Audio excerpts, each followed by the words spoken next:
G'day gamers, welcome to By Design. Gonna be doing a video here today on Destiny 2, and I'm gonna tell you guys how to get the Sagira's Ghost Shell here. This is a pretty decent little shell, but let me tell you, the work that you have to do and the intense farming for a Ghost Shell is, the struggle is real on this one here, guys. Anyway, let's talk about the perks right quick, and then we'll go in more depth to it here. So the first perk is going to be Your Welcome. Intrinsic, it detects caches and resources within 75-meter range on Mercury, so really far range. In fact, the furthest range I've ever seen on one of these as far as detecting stuff. It's also got the Omni telemetry here, which generates gunsmith telemetry data on any elemental weapon kills here. Also, you've got this Scion of Mercury for increased glimmer and chance to obtain additional faction consumables on Mercury here. So a little bit cool with that. You can also pretty much pick any different color shader that you want. Like you can with most of them. You can make it look pretty cool. I like this one here myself, but I'm actually the biggest fan of the base one that you can get. And let me tell you, the struggle is real to get these here. You're going to have to actually, just to get this shell, you're going to have to complete 11 Lost Prophecy verses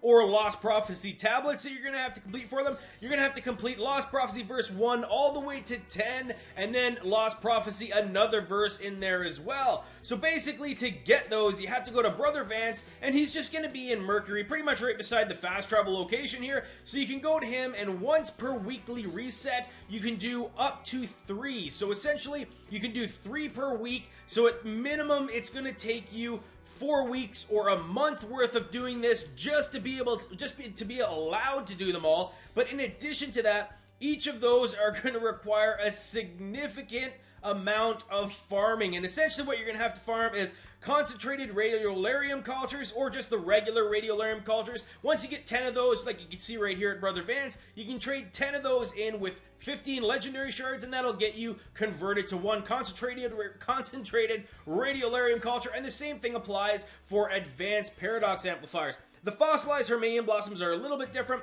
You can get those to drop from doing Nightmare strikes, or you can also get them to drop from doing Trials of the Nine. Stuff like that will get those to drop, but otherwise these things are just a nightmare. The paradox amplifiers come from PvP, so anytime you go in Crucible, you'll have a chance to get one, and the concentrated radiolarium cultures come from PvP events and chests and all that kind of stuff. Anyhow, guys, it is a long road to getting this, and if it's worth it, I don't know. I wouldn't really say that it is 100% worth it, but a couple of the weapons that you get along the way are going to be Garden Progeny 1, and that's going to come from Lost Prophecy Verse 1. Let's see if I have any more on my character here right now that I can show you. We've got the Soul Pariah 6. Again, that's going to be from Lost Prophecy Verse 6, Lost Prophecy Verse 3 here with the Jack Queen King, and a couple of things I'll point out to you. As you complete them as well, you're going to go over here to the Infinity Forge, and then you're going to trade them in here, and it's going to print you. As you complete them, you'll also notice that the lights on this little thing here keep on activating, all except for this one, because that's just the power portion for it.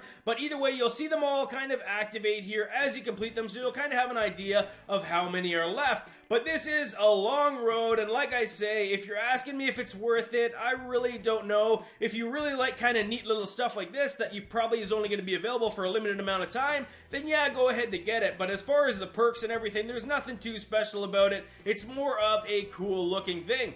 Anyhow, gamers, if you guys like this video, I sure appreciate it if you guys would hit that like button. And if you guys are struggling with anything in Destiny 2, go and leave a comment in the comments below. I might be able to hook you guys up with the video to help you out. Alright, gamers, thanks for watching.